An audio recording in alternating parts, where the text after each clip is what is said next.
हुंड्याच्या छळाला कंटाळून जमखंडी येथील विवाहितेने आत्महत्या केल्याची घटना ज्योतिनगर येथे घडली आहे. श्रीनिधी वय 28 असा आत्महत्या केलेल्या महिलेचं नाव आहे. 4 वर्षांपूर्वी तिचं लग्न बीके कंगराळी येथील ज्योतिनगर निवासी संतोष याच्याशी झालं होतं. या दाम्पत्याला 2 मुले आहेत. लग्नाच्या दिवसापासून संतोष हुंड्यासाठी छळ करत असल्याने त्रस्त होऊन श्रीनिधीने आत्महत्या केल्याचं सांगितलं जात आहे.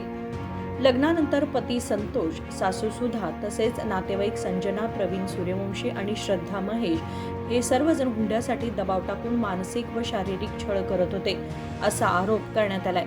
तसेच महिलेचा माहेरच्या लोकांशी संपर्क होऊ नये म्हणून तिला रोखण्यात आलं आणि तिचा मोबाईल फोनही काढून घेण्यात आलं होतं. 9 एप्रिल रोजी श्रीनिधी गंभीर अवस्थेत आहे अशी माहिती कुटुंबियांना देण्यात आली. तात्काळ कुटुंबीय बेळगाव जिल्हा रुग्णालयात पोहोचले असता श्रीनिधीचा मृतदेह शवागारात आढळून आला. या संदर्भात पती संतोषने घराच्या पहिल्या मजल्यावरील खोलीच्या खिडकीच्या ग्रिलला दोरी बांधून तिने आत्महत्या केली असं सांगितलं आहे. मात्र हुंड्याच्या छळामुळेच आत्महत्या केली असल्याचा आरोप मृत महिलेची आई मंगला यादव यांनी केला. ಹುಡುಗಿ ಒಟ್ಟು ತವ್ರ ಮನೆಗೆ ಕಳಿಸ್ತಿರ್ಕಿಲ್ರಿ ಅವ್ರ ಮತ್ತು ನಿಂದ್ರಾಕು ಜಾಗ ಇರಕ್ಕಿಲ್ಲ ಅಷ್ಟು ಆಕಿಗೆ ಅಶಕ್ತಮಾನ ಮಾಡಿದ್ದಾರೆ ಮತ್ತು ಅವ್ರು ಕೊಂದು ಹೋಗಿದ್ದಾರೆ. ಆದ್ರೂ ಈಗ ನಮಗೆ ಪೊಲೀಸರಿಗೆ ಫೋನ್ ಮಾಡಿ ಹೇಳ್ತಾರೆ, ಅವ್ರು ಏನೂ ಹೇಳಿಲ್ಲ ನಮಗೆ. ಕೊಂದು ಹೋಗಿದ್ದಾರೆ ಅವ್ರನ್ನ ಮಾತ್ರ ನಾವು ಬಿಡೋದಿಲ್ಲ ಈಗ.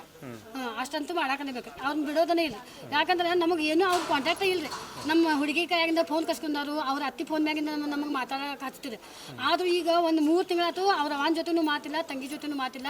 ಒಂದು 3 ವರ್ಷ ಆಯ್ತು ಆಕೆ ತವ್ರ ಮನೆಗೆ ಹೋಗಿರಿ. ಈಗ ಅವ್ರೇನು ಮಾಡಿದಾರು, ತವ್ರ ಮನೆಯವ್ರ ಯಾರು ಬಂದಿಲ್ಲ, ನಾನು ಈಕೆ ಫಾಸಿ ಮಾಡ್ಕೊಂಡ್ರಿ ಅವ್ರು ಹೇಳ್ತಾರು. ಆದರೂ ಆಕೆ ಕೊಂದಿದ್ದಾರೆ. ಮೇವಿ ಎಲ್ಲ ಇದಾಗ ಕಾಣತೈತೆ. ಯಾರ್ಯಾರು ಕೂಡಿ ಮಾಡಿದ್ರು ನಮಗೆ ಏನೂ ಗೊತ್ತಿಲ್ಲ. ಅಂದ್ರೆ ನಾವು ಆ ಕಡೆ ಹೋಗೋದನ್ನ ಅವ್ರು ಬಂದ್ ಮಾಡಿಲ್ಲ. ನಮ್ಗೆ ಅವ್ರು ಇಬ್ರು ನಾದ್ನೇರ್ ಖಾಯಂ ಅವ್ರ ಮನೆಗೆ ಬರ್ತಾರೆ. ನಾದ್ನೇರ್ ಇಬ್ರು ಅವ್ರ ಅತ್ತಿ ಆಕಿ ಗಂಡ ಎಲ್ಲಾರು ಕೂಡಿ ಮಾಡಿದಾರೆ.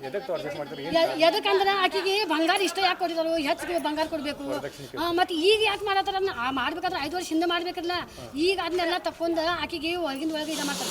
ನನ್ನ ತಮ್ಗೋ ದುಡಿದು ಮಾಡೋರ ಈಗ ಎಲ್ಲೇನು ತಂದು ಕೊಡೋರ ಅವ್ರ.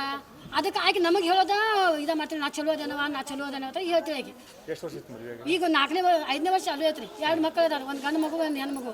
ಗಂಡು ಮಗು ಹುಟ್ಟೋಕ್ಕಿಂತ ಮುಂಚೆ ಬಸವಂತಿ ಇದ್ದಾಗ ಆಕೆಗೆ ಟಾರ್ಚರ್ ಮಾಡಿ ಆಕೆಗೆಲ್ಲ ಹೊಟ್ಟಿಲೆ ಹೋತ್ರಿ. ಇಲ್ಲಿ ಅಡ್ಮಿಟ್ ಮಾಡಿ ಒಟ್ಟು ಅರ್ಜೀವ ಮಾಡಿ ಒಟ್ಟು ಜೀವ ಹೋಗೋದು ಬರೋದು ಆಗಾನ ನಮ್ಮನ್ನು ಫೋನ್ ಮಾಡಿದ್ರು.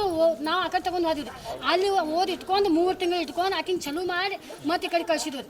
ಆದ್ರೂ ಹಂಗೆ ಮಾಡಿದ್ದಾರೆ. ಮತ್ತು ಈಗ ಅದ್ರ ಮ್ಯಾಗ ಮತ್ತೊಂದು ಗಂಡು ಮಗುನ ಬಸವಂತ ಇದ್ದಾಗ ನಾವು ತಗೊಂಡು ಹೋದಿದ್ವಿ. ಅಲ್ಲಿ 2 ತಿಂಗಳ ತನಕ ಇದ್ರೆ ಒಂದು ದಿವಸ ಆಕೆ ಗಂಡು ನೋಡಕ್ಕೆ ಬಂದಿಲ್ಲ, ಆಕೆ ನಾದನ್ನ ನೋಡಕ್ಕೆ ಬಂದಿಲ್ಲ, ಯಾರೂ ಬಂದೇ ಇಲ್ರಿ. ಅವ್ರು ಯಾರೂ ಬಂದಿಲ್ಲ. ಅದ್ರ ಮ್ಯಾಲೆ ಇನ್ನೂ ತನಕ ಅವ್ರು ತವ್ರ ಮನೆ ತೋರಿಸೇ ಇಲ್ಲ. ಈಗ ಅದ್ರ ಮ್ಯಾಗ ಮತ್ತೊಂದು ಹುಡುಗಿ ಆಗೈತಿ, ಆದರೂ ಹುಡುಗಿನ ತೋರಿಸಿಲ್ಲ ನಮಗೆ. ನಮ್ಮನ್ನ ಆ ಕಡೆ ಮನ್ಯಾಗ ಕರ್ಕೊಳಂಗಿಲ್ಲ. ಯಾರೇ ಪಾವನೇರು ಹೋದ್ರೆ ನೀವು ವಸ್ತಿ ನಿಲ್ಲಕ್ಕೆ ಬಂದಿರೇನ, ರಾತ್ರಿ 11 ಗಂಟೆಗೆ ಅವ್ರು ಹೊರಗೆ ತೆಗಿತಾರೆ. ನೀವು ಯಾಕೆ ವಸ್ತಿ ನಿಲ್ತಾರೆ ನಮ್ಮ ಮನೆಗೆ ಹೋದಾಗತ್ತೆ. ಆಕೆ ಅವ್ರ ಅವ್ವ ಅವ್ರ ಅಜ್ಜ ಮನೆಗೆ ಹೋಗೋಣ 11 ಗಂಟೆಗೆ ರಾತ್ರಿ ಹೊರಗೆ ತೆಗ್ದಾರು. ಅವ್ರಿಗೆ ಬಸ್ ಸಿಗ್ಲಾರ್ಕ ಅವ್ರು 11 ಗಂಟೆಗೆ ಸಂಕೇಶ್ವರ ಬಸ್ಲಿ ಬಂದಾರೆ.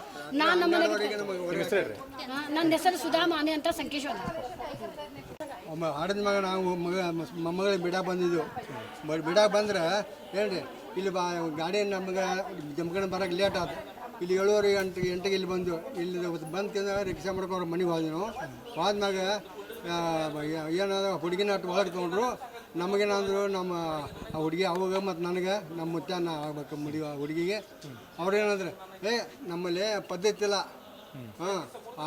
ಅವನ ಮತ್ತು ಮುತ್ಯಾನ ಇಟ್ಕೊಳ್ಳೋ ಪದ್ಧತಿ ಇಲ್ಲ ನಮ್ಮಲ್ಲಿ, ನಾವು ಇಲ್ಲ. ನೀವು ಹೆಂಗೆ ಬಂದ್ರೆ ನೀವು ಮತ್ತೆ ಎಲ್ಲಿ ಹೋಗ್ತೀರಿ ಹೋಗ್ರಿ, ಇಲ್ಲ ಅದೇ ನಂಬರಿ ಮಾಡೋರಿ, ಈಗ ಎಲ್ಲಿ ಹೋಗ್ತೀರಿ ಹೋಗ್ರಿ ನಮ್ಗೆ ಗೊತ್ತಿಲ್ಲ ಅಂತ. ಎಷ್ಟು ವರ್ಷ ಆಯ್ತು ಮದುವೆ ಆಗಿರಿ? ಅವ್ರಿ ಮದುವೆಗೆ ಎಷ್ಟು ವರ್ಷ ಆಯ್ತು? 6ನೇ ವರ್ಷ ಚಾಲು ಆಯ್ತು. ಯಾವ ರೀತಿ ಟಾರ್ಚರ್ ಮಾಡ್ತಿದ್ರು, ಎದಕ್ಕೆ ಮಾಡ್ತಿದ್ರು ಟಾರ್ಚರ್? ಅವ್ರಿ ಟಾರ್ಚರ್ ಎದಕ್ಕೆ ಮಾಡ್ತಿದ್ರು? ಇನ್ನು ವರದಕ್ಷಿಣೆ ಕೇಳ್ತಾರೆ? ವರದಕ್ಷಿಣೆ ಕೇಳೋರು ಅಲ್ಲಿ ರೊಕ್ಕ ತಮ್ಮ ಇಲ್ಲಿ ರೊಕ್ಕ ತಮ್ಮ ಅಂತ ಒಟ್ಟು ಹುಡುಗಿನ ಕಾಡೋದು ಒಟ್ಟು ಹಿಂಗೆ ಮಾಡ್ತಿದ್ರು. ಮುಂದೆ ನಾವು ಅಂತಲೇ ಆದೇಶ ನಮಗೆ ರಾತ್ರಿ ಹೊರಗೆ ಹಾಕಿದ್ರು. 12:30 1 ಗಂಟೆಗೆ ಹೇಳ್ರಿ 2 ಗಂಟೆಗೆ ಸಂಕೇಶ್ವರ ಸಣ್ಣ ಮಗಳಂತಕ್ರಿ ಅಲ್ಲಿ ಹೋಗಿ ಅಲ್ಲಿ ವಸ್ತಿ ಮಾಡಿದ್ವಿ. ಈಗ ಮದುವೆ ಆಗಿತ್ತು ಅವಾಗಿಂದ ಟಾರ್ಚರ್ ಮಾಡ್ತಾರಂತೆ? ಅವಾಗಿಂದ ಅಂದೇನು ಚಾಲನೆ ಐತ್ರಿ. ಒಟ್ಟು ಈ ನಮೂನೆ ವಾದ ಒಟ್ಟದು ಹುಡುಗಿ ತರಿಸ್ಕೊಡೋದು. ಒಟ್ಟು ಆಕೆಗೆ ಆರಾಮ ಅಂತಿಲ್ಲ. ಆಕೆಗೆ ಒಂದು ಸುಸೈಡ್ ಮಾಡ್ಕೊಂಡಿಲ್ಲ, ಸುಸೈಡ್ ಮಾಡ್ಕೊಂಡಿಲ್ಲ, ಅವರು ಮರ್ಡರ್ ಮಾಡಿಕಿದ್ರೆ ಇದು ಮಾಡ್ಯಾರ. ಮುಂದೆ ಮರ್ಡರ್ ಮಾಡಲ್ದಾಗ ಪಂಚನಾಮ ಮಾಡಿ ಹಣ ತೆಗಿತಾರೆ ಇಲ್ರಿ. ಈಗ ತೊಗೊಂಬಂದು ತಂದು ಇಲ್ಲಿ ದವಾಖಾನೆ ಹೋಗೋದಾರ. ನಿಮ್ಮ ಹೆಸರು? ಹಾಂ, ರಾವ್ ಸಾಹೇಬ್. या प्रकरणी पती संतोष, सासू सुधा तसेच नातेवाईक संजना आणि श्रद्धा यांच्यावर कायदेशीर कारवाई करावी अशी मागणी कुटुंबियांनी पोलिसांकडे केली आहे. एपीएमसी पोलीस ठाण्यात या प्रकरणाची नोंद करण्यात आली आहे. विनोद कोलकार, KMM मराठी, बेळगाव.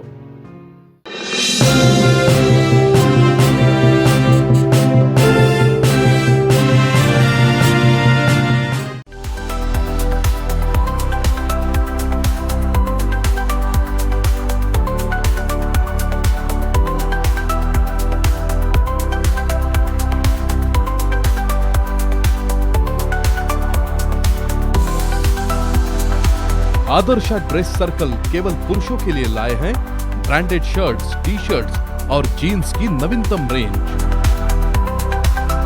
आदर्श ड्रेस सर्कल, खड़े बाजार, बेलगावी।